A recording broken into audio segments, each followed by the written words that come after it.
Olá, esse trabalho foi feito pelos alunos Eduardo de Carvalho e Carlos Neto.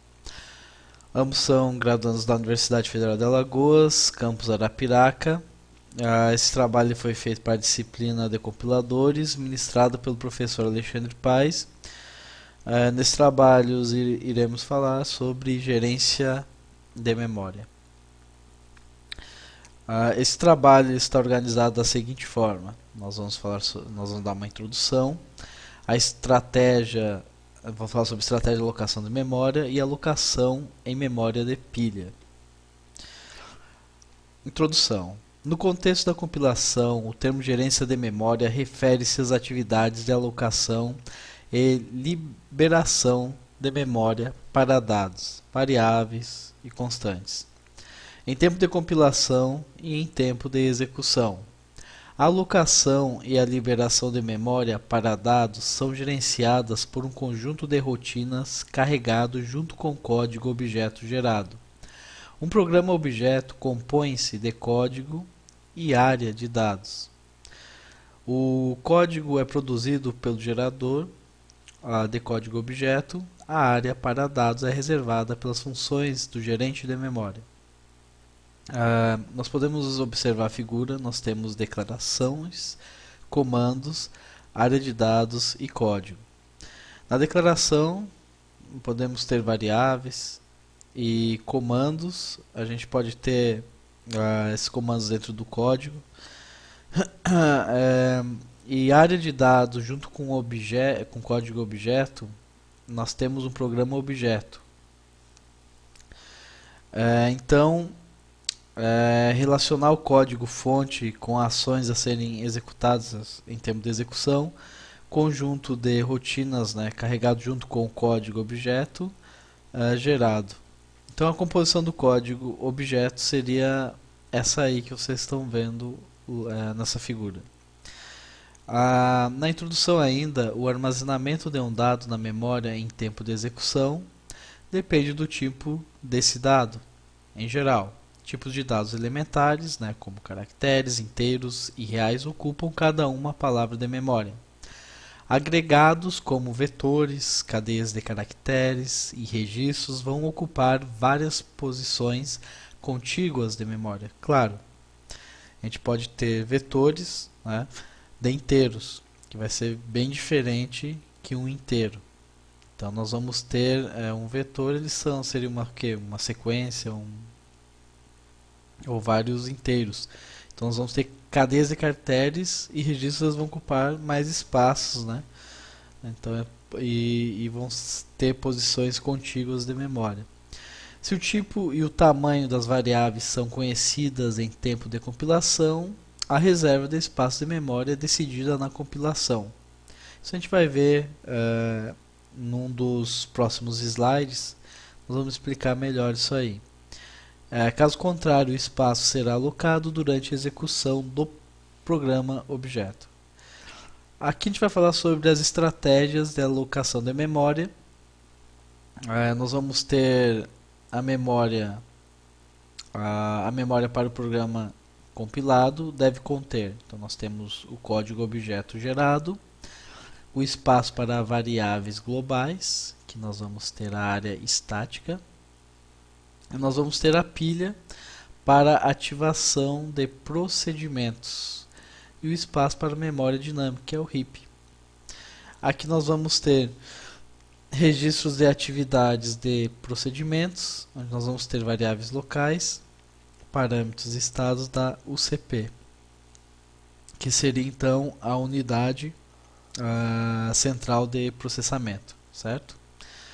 Nós vamos ter também dados alocados sob o comando do programa, que são estruturas de dados apontadas, que nós temos o heap. Isso aqui a gente vai ver futuramente também, num dos próximos slides, que eu vou estar voltando a este assunto.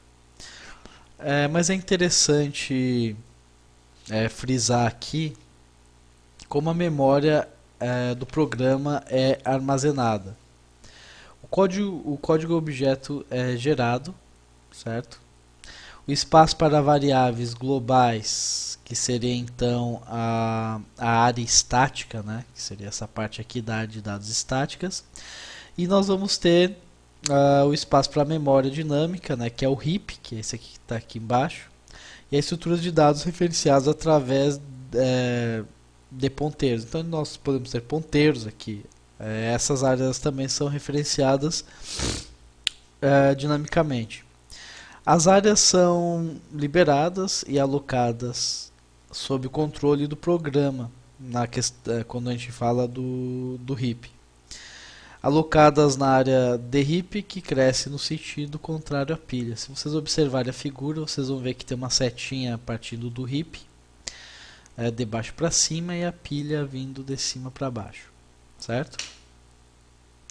Dentro da estratégia de alocação da memória, nós temos a reserva de memória para dados, pode ser de três maneiras. Bom, nós temos três maneiras então para a reserva de memória. Então nós temos a alocação estática e nós também temos a alocação em pilha. E no próximo slide, que não deu para colocar nesse aqui, nós temos a alocação dinâmica. Então quando a gente fala em alocação estática, nós estamos falando sobre o comprimento do dado, ele não muda, né, no tempo de execução do programa. E quando a gente fala em alocação em pilha, só ocorre a mudança, né, dessa alocação quando nós temos a execução do programa. E quando é dinâmica, que seria nesse próximo slide aqui, nós temos elas sendo liberadas, né, por controle do programa. Então, alocação estática. Se o tipo ou comprimento do dado é conhecido em tempo de compilação e não é modificado durante a execução do programa, a reserva de memória é feita durante a compilação de forma estática. Então, o compilador ele fez a alocação, o programa ele não vai poder alterar, né, essa alocação. Ele só vai poder trabalhar em cima do tamanho que o compilador definiu. Então, na alocação em pilha, as áreas para dados locais e procedimentos, subrrotinas ou funções devem ser alocados dinamicamente. Embora o tamanho seja muitas vezes conhecido, tem tempo de compilação e alocação de espaço de memória somente pode ser realizada em tempo de execução, porque a ordem de chamada é determinada pela execução do programa. Essas áreas são em geral alocadas numa estrutura em pilha de ativação de procedimentos, a qual pode ser a própria pilha de execução da máquina. Aqui nós temos a alocação dinâmica para a estrutura de dados referenciados através de ponteiros. As áreas também são reservadas dinamicamente. Essas áreas são alocadas e liberadas sob controle do programa, por comandos específicos, por exemplo, news, dispose em Pascal. Então isso aqui é o heap, que a gente viu lá, que fica lá embaixo. E quando ele falou que é sob o comando do programa, ele estava falando sobre esses comandos aqui, new, dispose, que no caso ele deu o exemplo como Pascal, mas outras linguagens também possuem, né, esse tipo de recurso. Então normalmente essas estruturas são alocadas na área denominada heap, que cresce no sentido contrário ao da pilha, naquela figura que eu mostrei. Alocação em memória de pilha. Bom, a memória de pilha é usada para armazenamento das informações relativas às chamadas de procedimentos. Para cada chamada é empilhado um registro de ativação RA, qual contém informações sobre estados da unidade central de processamento no momento da chamada, uma área de dados para as variáveis locais e uma área para parâmetros e alguns ponteiros de controle na própria pilha. Em cada retorno de procedimento é desempilhado um registro de ativação. Aqui nós temos uma alocação em memória de pilha, onde nós temos o valor retornado, parâmetros reais, ponteiros de controle, ponteiro de acesso, estado da UCP, variáveis locais e temporários. E aqui nós temos o topo da pilha. Aqui nós temos que o valor retornado e os parâmetros reais podem ser repassados ou retornados em registradores para maior eficiência. O ponteiro de controle aponta para o registro de ativação da rotina chamadora, aponta para dados locais o pointer de acesso aponta para dados não locais armazenados em outros registros de ativação. E o estado da UCP programa contra registradores, variáveis locais. Tá? Isso aqui é a alocação em pilha, as áreas para dados locais de procedimento, procedimentos, né, que podem ser subrotinas ou podem ser funções também. Elas devem ser alocados dinamicamente. Por que dinamicamente? Porque a alocação de memória ela pode ser realizada, ela é realizada e pode ser realizada em tempo de execução, porque a ordem da chamada é determinada pela execução do programa.